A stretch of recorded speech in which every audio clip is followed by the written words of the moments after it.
जय जवान जय किसान जय बलराम। नमस्कार किसान भाइयों, बहुत बहुत स्वागत है आपका इंदौर मंडी भाव यूट्यूब चैनल पर। मैं भरत रोज की तरह आपको दिखाने वाला हूँ इंदौर मंडी में भाव।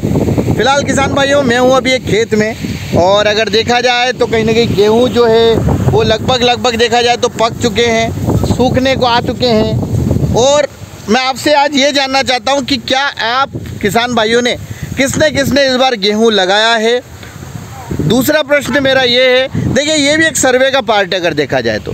दूसरा मेरा प्रश्न आप लोगों से सबसे बड़ा ये है, क्या आपको क्या लगता है कि धीरे धीरे गेहूं की पैदावार, या मैं यूं कहूं धीरे धीरे किसान भाई गेहूं को कहीं ना कहीं कम उगाने लग गए हैं, उसका कम उत्पादन करने लग गए हैं? क्या आपको लगता है? कि मेरे को ऐसा लगता है, जहाँ तक मैं सोच पा रहा हूँ, कि पहले जो गेहूँ लगाया जाता था आज उस मात्रा में किसान भाई गेहूँ नहीं लगाते हैं। ये कहीं ना कहीं देखा जाए तो ये तो देखो सबका अपना अपना ओपिनियन रहता है कि उसको कौन सी फसल लगाना है, क्या करना है। अच्छा, दूसरा प्रश्न मेरा ये है आप लोगों से कि इस बार आपने अभी जो ये फसल जैसे गेहूं की निकलेगी, इसी दरमियान आपने कौन सी फसल लगाई थी और वो फसल आप कब तक निकालने वाले हैं? क्या आपका गेहूं भी पक चुका है, और अगर पक गया है तो उसकी कटाई कब तक करने वाले हैं? आपके गाँव की क्या कंडीशन है? क्या आपके गांव में पहले जो जितना गेहूं लगाया जाता था, क्या उतना ही लगाया जा रहा है कि नहीं लगाया जा रहा है?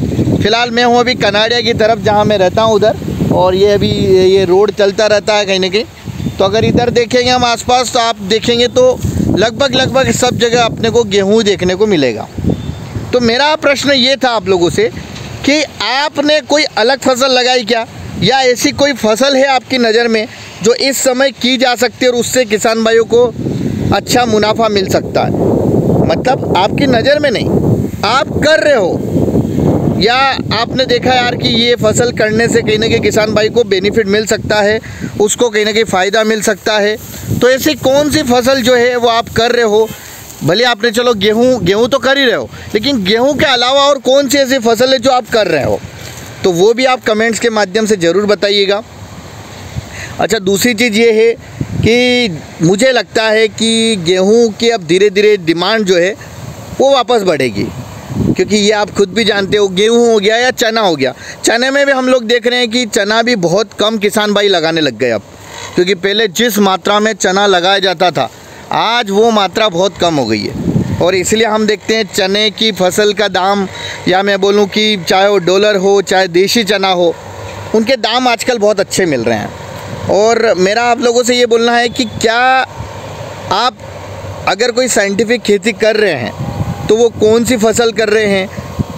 इसी समय की बात हो रही, जब ये कटाई हो रही तो ये जिस समय गेहूं लगा उसी समय की बात हो रही है कि उस समय आपने कौन सी दूसरी फसल भी लगाई, या आपने हो सकता है कोई नया एक्सपेरिमेंट किया हो, कोई नई फसल उस समय लगाए हो और वो फसल कहीं ना कहीं आपकी चली हो, और उसका भी कहीं ना कहीं देखिए क्या होता है कि मेरा मानना है कि अगर मान लो कोई किसान भाई है, जैसे मान लो कोई नई फसल वो लगा रहा है, तो मेरा मानना ये रहता है कि भले वो नई फसल लेके आया लगा रहा है, अब उसको खरीदने के लिए कहीं ना कहीं मार्केट की ज़रूरत तो पड़ेगी। और चूँकि अगर कुछ ज़्यादा अगर किसान भाई नहीं लगाएंगे उस चीज़ को, तो उस किसान का वो नई फसल लगाने का भी कोई औचित्य नहीं रह जाता फिर, क्योंकि उसके लायक उसको मार्केट मिलेगा ही नहीं। तो जब मार्केट मिलेगा ही नहीं तो उसकी फसल कहीं ना कहीं बिकती नहीं है। ऐसे बहुत सारी चीज़ें होती है, जैसे चुकंदर लगाते बहुत सारे, तो अब ये समझ में नहीं आता चुकंदर बिकेगा कहाँ, कि कहाँ बिक रहा है। जैसे मेरे पास प्रश्न आता है कुछ किसान भाइयों का, तो मैं अभी आपसे पूछ लूँ कि अगर आपने चुकंदर लगाया है, या आपने कोई ऐसी फसल लगाई है जो बिक नहीं रही है, या आप उसके लिए मार्केट ढूंढ रहे हैं, या आपको मार्केट मिल गया कि यहाँ बिकती है, तो आपसे निवेदन है कि कमेंट्स के माध्यम से ज़रूर बताइएगा अगर कोई नई फसल लगाई है तो, और वो क्या पैदावार दे रही है, क्या उससे फ़ायदा मिल सकता है कि नहीं मिल सकता है। क्योंकि देखिए कोई भी फसल नहीं लगाना अच्छी बात है, नई फसल को लाना भी अच्छी बात है, लेकिन अगर वो 2-4 किसान ही लगाएंगे तो ये मेरा मानना है कि उनको फिर वो मार्केट नहीं मिल पाएगा बेचने के लिए।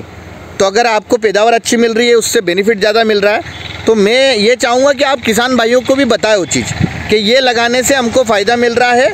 और अगर ज़्यादा किसान भाई बोएंगे धीरे धीरे, मतलब मेरा बोलना है कि थोड़ी थोड़ी हर चीज़ बो आप, तो हर एक चीज़ का सभी किसानों को भाइयों को भाव मिलेगा। तो अगर आप ऐसा कुछ बो रहे हैं, कुछ उससे आपको बेनिफिट हो रहा है, तो ज़रूर कमेंट्स के माध्यम से बताइएगा। और आपने इस बार गेहूं कितना लगाया है, और क्या लगता है आपको कि गेहूं की फसल अब धीरे धीरे कम होती जा रही है। आपको क्या लगता है कि चने की फसल धीरे धीरे कम होती जा रही है? इनके जवाब भी ज़रूर दीजिएगा। अपने गांव की स्थिति के हिसाब से बात कीजिएगा कि हाँ, हमारे गांव में पहले इतना होता था, अब कहीं ना कहीं लोग इतना लगाने लग गए, ताकि उससे एक आइडिया लगेगा।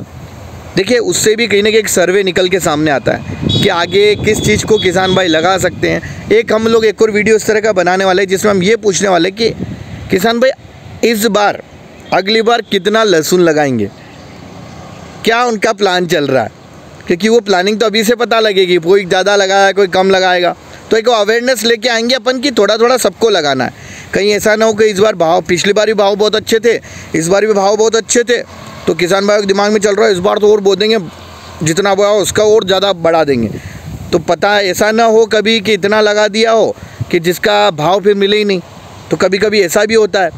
तो फिलहाल तो ये वाला वीडियो हमारा ये है कि हम ये जानना चाहते हैं कि आपकी गेहूं की कटाई कब से आप करने वाले हैं, क्या है।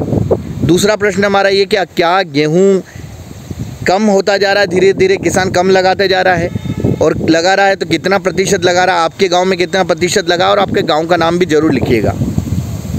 और उसके अलावा कोई अगर आपने नया एक्सपेरिमेंट किया है, कोई नई फसल आप लगा रहे हैं, तो वो भी बताइएगा, वो भी लिखिएगा कि आपने ये फसल लगाई है और उससे ये फ़ायदा कहीं ना कहीं आपको हुआ है। चलिए, जय जवान जय किसान जय बलराम।